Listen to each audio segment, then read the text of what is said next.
하나님의 말씀은 신명기 29장 1절로 시작합니다. 우리가 구약에 보면 하나님이 인간과 언약을 많이 맺으십니다. 아담과 언약을 맺으셨고요. 나중에 노아와 언약을 맺으세요. 그리고 우리가 아는 열조들과 언약을 맺죠. 이게 아브라함과 이삭, 야곱과. 그리고 나서 이제 이스라엘 백성이 애굽을 탈출하고 났을 때는 시내산에서 언약을 맺습니다. 그래서 신학적으로 시내산 언약이라고 해요. 그걸 옛 언약이라 하기도 하죠. 그때 이제 율법을 주셨기 때문에. 근데 이스라엘 백성이 가나안 땅 들어가기 전에 또다시 언약을 맺습니다. 그것이 오늘 나오는 모압 언약입니다. 이렇듯 하나님은 당신의 백성들과 더불어서 언약을 맺으시죠. 그것은 하나님을 위한 것이 아니라 우리를 위한 겁니다. 우리가 하나님과 맺은 언약을 자꾸 잊어버리기 때문에 시대적 상황이 이제 다르게 되면 하나님이 언약을 맺는 거예요. 이렇듯 구약에 있는 그 언약들은 몽뚱거리면 시내산에서 맺은 옛 언약이라고 그러죠. 근데 그 옛 언약 다음에 이 땅에 하나님의 아들 예수 그리스도가 오셨을 때 맺은 언약을 새 언약이라고 그래요. 예수 그리스도가 오셔서 맺은 새 언약 이후에 그 어떤 언약도 우리에게는 그냥 없어요. 왜냐하면 예수 그리스도의 언약이 제자들과 맺은 거지만 전 인류를 대표하여 맺은 언약이기 때문에 여러분이 아는 것처럼 새 언약의 특징이 뭐죠? 예수의 피로 맺었다는 것과 그리고 성령이 그것이 우리 마음에 새긴다는 겁니다.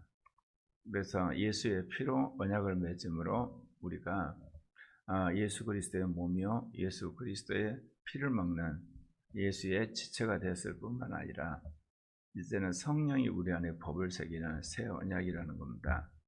오늘 이 모압 땅에서 맺은 언약은 시내산에서 맺은 언약을 다시 확인하는 겁니다.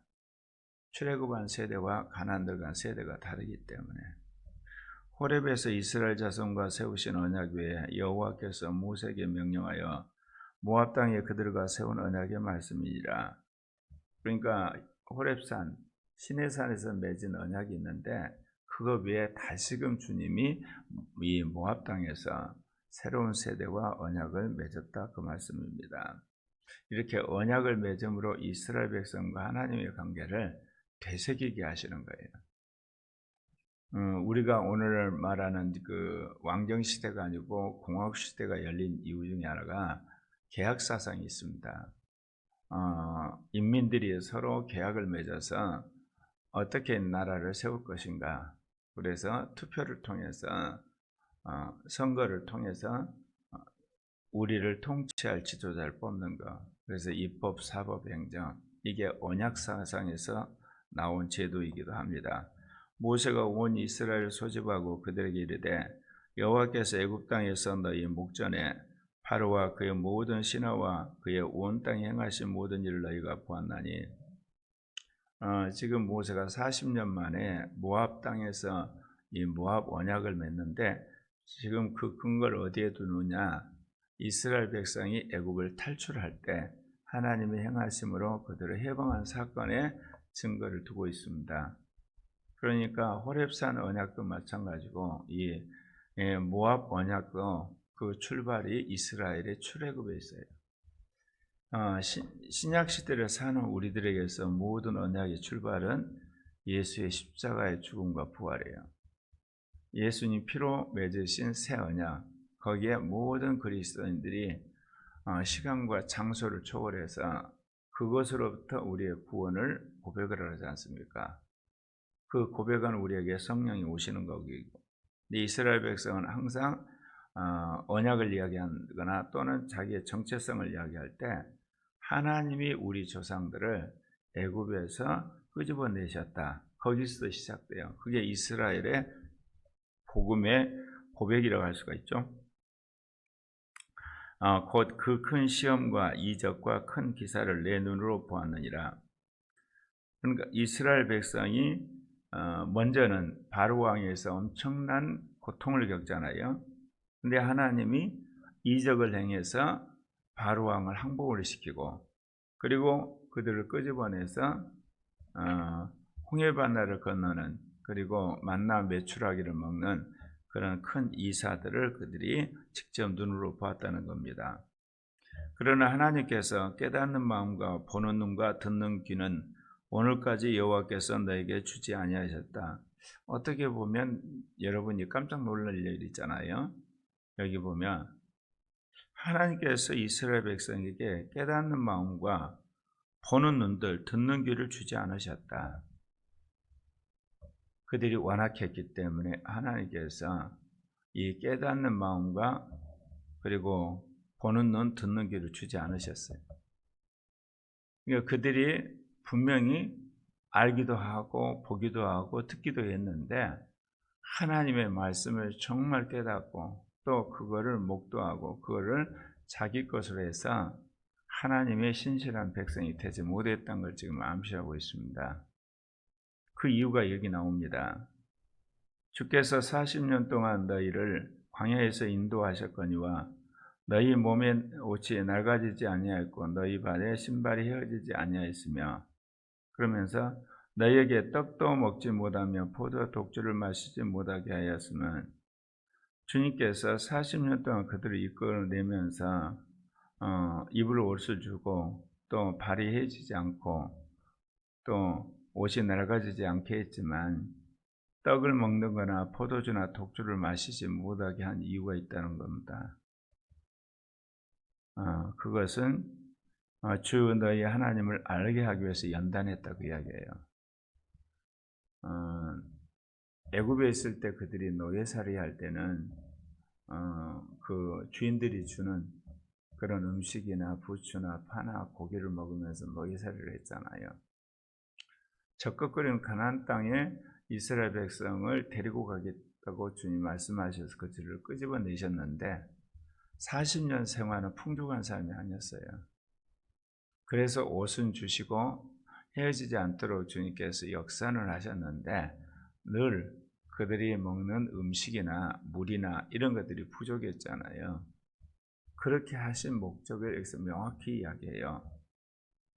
그것은 너희가 너희 하나님 여호와를 알게 하려 합니다. 우리의 삶 속에서 우리가 궁핍하고 또 가난하고 또 질병이나 어려움을 겪는 그거를 허락하신 하나님의 뜻이 뭐라는 게 아시겠죠? 하나님을 의지하게 만드는 겁니다. 주님을 찾게 하기 위함이에요.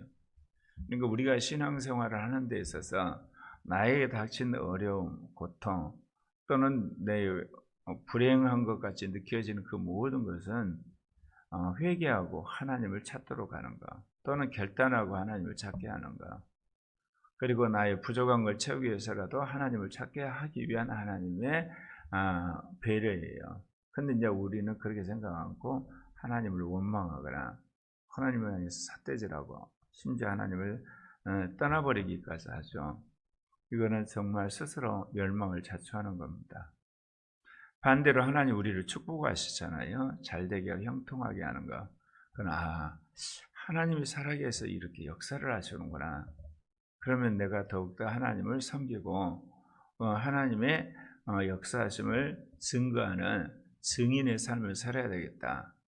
그러기 위해서 축복을 하시고 하나님 우리에게 은혜를 베푸시는 거거든요. 그래서 우리가 하나님께서 우리를 대하는 데 있어서 힘들고 어렵고 고통스러운 상황도 하나님을 찾게 하는 거고 축복하시고 하나님이 우리에게 넘치도록 능력을 붓고 이런 상황을 좋게 하시는 것도 더욱더 하나님을 찬양하고 경배하도록 증거하도록 하게 하신 거거든요. 그래서 크리스찬의 삶에 있어서 믿음으로 보면 버릴 것이 하나도 없습니다. 그래서 그리스도 안에 있는 자에게는 항상 예라고 하는 말이 그런 이야기예요. 부정적인 것도 고통스러운 것도 아픈 것도 그것이 주님의 눈으로 보면 유익한 자기의 훈련 과정이 되고 인도하심이 되고 또 우리에게 긍정적이고 축복 그리고 베푸신 그 엄청난 그런 은혜나 이런 은사도 하나님과의 관계 속에서 더욱더 긴밀해지도록 주시는 하나님의 인도하심이기 때문에 그렇습니다. 너희가 이곳에 올 때에 하스본 왕과 바산 왕 옥이 우리와 싸우려 나왔으므로 우리가 그들을 치고 이스라엘 백성이 애굽을 탈출해서 지금 모압 땅까지 오는 데 있어서 싸워야 할 민족이 있었고 피해야 할 민족이 있는데 직접 싸워가지고 완전히 그 왕들을 죽이고 땅을 차지한 족속이 딱 두 개 있습니다. 그게 헤스본 왕 시온과 바산 옥입니다. 이들이 원래 이스라엘 백성이 이들과 싸울 생각이 없었죠. 우리는 너희 길을 지나서 가려고 하는데 길을 비켜달라고 그런 거예요. 그런데 그들이 무장을 하고 우리 길을 우리 영토를 들어올 수 없다고 막으니까 불가피하게 하나님께서 모세와 이스라엘 백성으로 하여금 이 헤스본 왕과 바산 옥을 진멸하게 하셨어요. 이거는 상징적으로 우리에게 뭐를 보여주냐면 하나님이 하나님의 백성들로 하여금 당신의 영광을 위해서 하게 하시는 일이 있어요. 근데 그걸 정면에서 막잖아요. 그러면 그 민족이든 그 족속이든 그 지역은 진멸을 시켜버리십니다. 하나님의 구속사에서 명확한 의도가 있는가. 그러나 하나님께서 그렇게 결정을 안 하시면 우리끼리가 싸워서 대패를 합니다. 가끔 이제 기독교인들이 자기에 속한 나라를 놓고 기도를 하잖아요. 하나님 우리와 함께 하시면 승리한다. 근데 그러기 전에 하나님한테 음성을 드려야 되는 거예요. 하나님이 우리와 함께하는 전쟁인가? 너희들이 알아서 하라고 하는 전쟁인가? 또는 거꾸로 내가 너희를 반드시 패하게 하겠다 작정을 하셨는가? 우리는 그렇게 생각 안 해요. 무조건 우리 편이 하나님은. 전쟁에 가서 참패를 하는 수도 있어요. 전쟁에 이기는 수도 있고 아예 하나님이 뒷짐지고 너희들이 알아서 하라 할 때도 있고. 그래서 매사에 우리는 영의 음성을 듣고 그거를 구하는 그런 사람이 되어야 될 줄 믿습니다. 그래서 여기 헤스본 왕 시온과 바산 옥을 완전히 진멸하고 넓은 땅을 차지하게 됐거든요. 그 땅을 르벤과 갓과 므낫세 반지파에 먼저 줍니다. 그래서 요단과 동편에 이 르벤과 갓과 므낫세 반지파가 그 땅을 차지하고 그곳에 이제 자녀들과 여인들과 수많은 노비들이 소와 양들이 이제 거기에 거주를 하게 되죠. 근데 아직 요단 서편에 있는 땅은 차지를 안 했어요. 그래서 이제 모세가 하는 이야기가 너희 장정들은 이 요단 서편의 땅을 다 차지할 때까지 같이 행군해야 되느니라. 그래서 언약을 맺고 이 전쟁하는 군사들은 함께 이제 요단 서편으로 가는 그런 이제 직전에 와 있는 겁니다. 그런즉 너희는 이 언약의 말씀을 지켜 행하라. 그리하면 너희가 하는 모든 일이 형통하라. 성경에서요, 특별히 구약에서는 내가 너에게 주는 이 언약과 계명을 지키면 형통한다는 말이 있어요. 늘 그걸 반복합니다. 그리고 내가 너에게 주는 이 명령과 계명을 지키지 아니할 때 내가 너희를 질병과 또는 외적과 여러 자연재해로 내가 너희들을 징벌을 하리라 그런 말씀을 하시거든요. 그래서 순종하면 축복을 얻고 불순종하면 하나님 형벌이 많은데 신약에 와서는 뭐가 바뀌냐면 믿으면 구원이고 믿지 않으면 멸망이라고 그래서 그 말씀이 바뀌어요. 그럼 구약에서는 왜 순종하면 축복이고 불순종하면 멸망이냐? 이스라엘 민족을 제사장 나라를 거룩한 민족으로 주님이 만드셨잖아요. 택하셨잖아요. 그러니까 헌법이라고 하는 율법을 지켜야 되는 거예요. 그 지켜야만 이스라엘 백성이 제사장 나라의 거룩한 민족으로 존속할 수가 있잖아요. 그래서 주님이 순종하면 축복이고 불순종하면 형벌이라 그러는데 신약에 와서는 우리가 제사장 나라 거룩한 민족을 만드는 게 아니에요. 이미 이루어진 하나님의 나라에 예수 그리스도를 통해서 우리가 가입을 하는 거예요. 예수 그리스도를 통해서 하나님 나라 가입하는 거니까 중요한 거는 믿음이에요. 믿음 다음에 순종이거든요. 그러니까 이스라엘 민족은 아브라함, 이삭, 야곱부터 그냥 믿음의 백성으로 택해서 출애굽할 때 민족 자체가 탄생을 해버린 거예요. 혈연적으로. 그러니까 순종이 중요한 거예요. 그런데 불순종하면 환난을 당하고. 근데 예수님이 오셔서 우리를 하나님 나라로 초청하는 데 있어서는 예수 그리스도의 복음을 믿어야 되는 겁니다. 그래서 신약은 믿음을 강조하는 거예요. 그리고 믿음 다음에 이제 성령이 오심으로 말미암아 우리에게 법이 새겨지고 우리가 순종을 해야 돼요. 그래서 믿음으로 구원받은 사람은 영의 법에 순종함으로 이기는 자가 되어 천국 갑니다. 근데 믿었던 자가 이 영의 법에 불순종하거나 거역을 하게 되면 그는 생명책에서 지워져서 멸망하는 지옥불로 가게 되는 거죠. 그래서 신약은 믿음을 강조하고 그리고 이제 성령 안에서 영의 법으로 사는 순종하는 것을 또한 우리에게 강조합니다.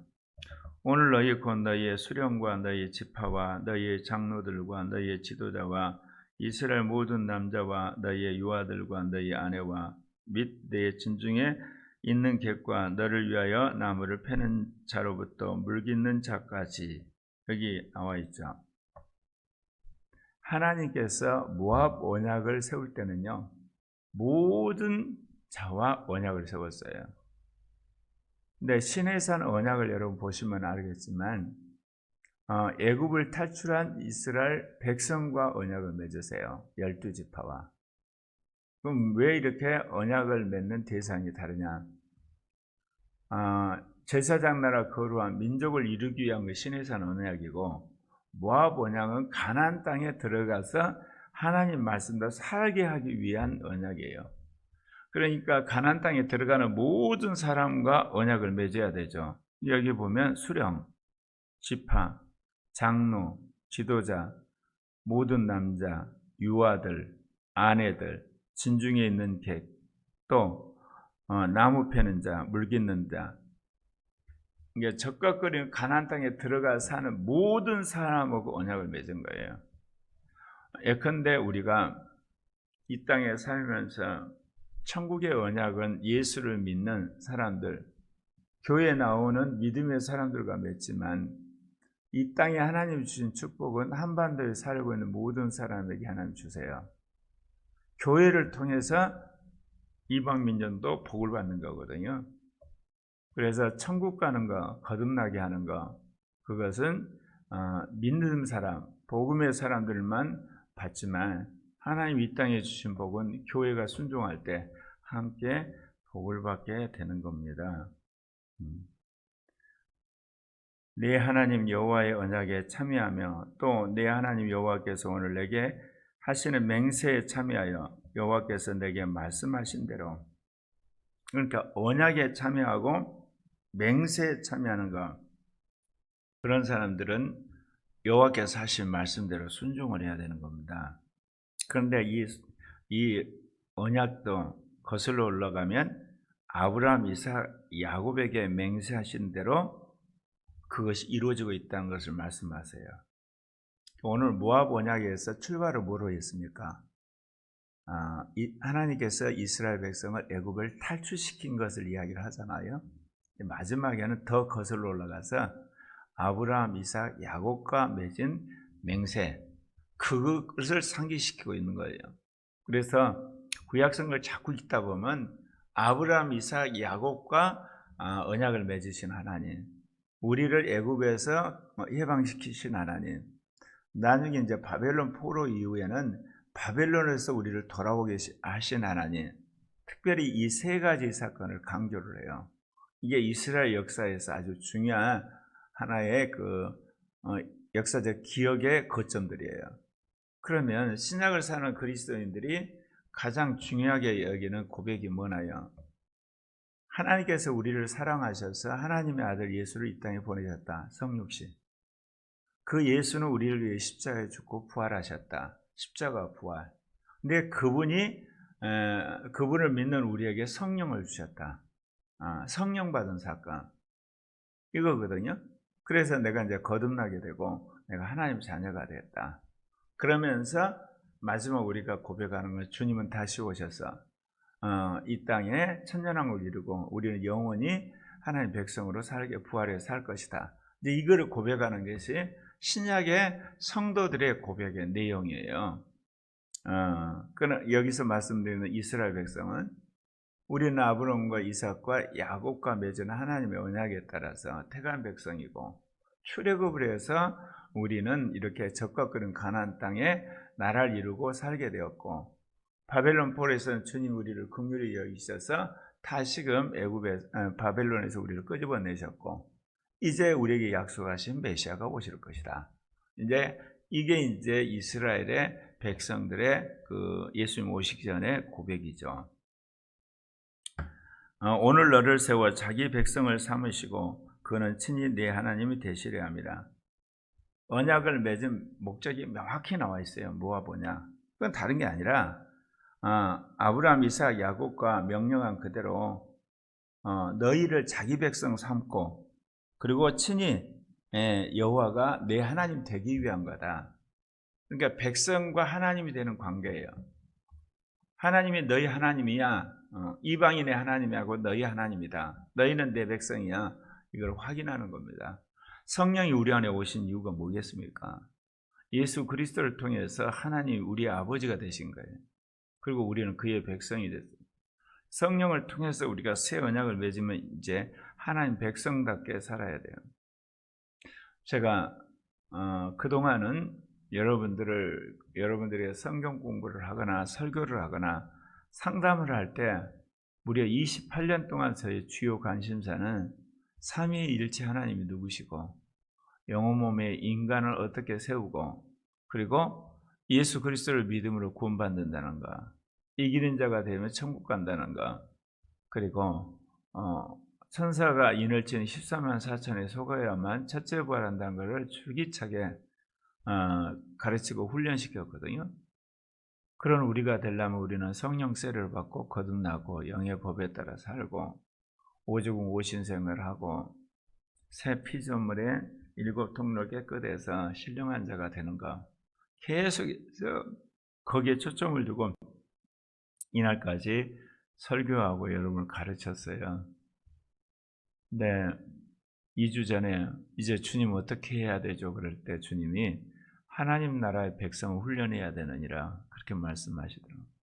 범사에 하나님 나라의 백성으로서 사는 법을 가르쳐서 빛과 소금의 역할을 하라고 주님 말씀하셨어요. 그렇구나 이제는.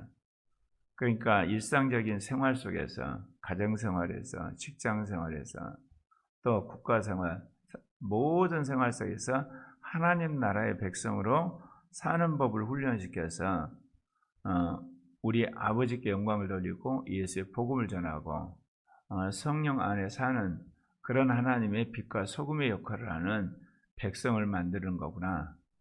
그래서 참 어떻게 보면 굉장히 늦게 됐죠.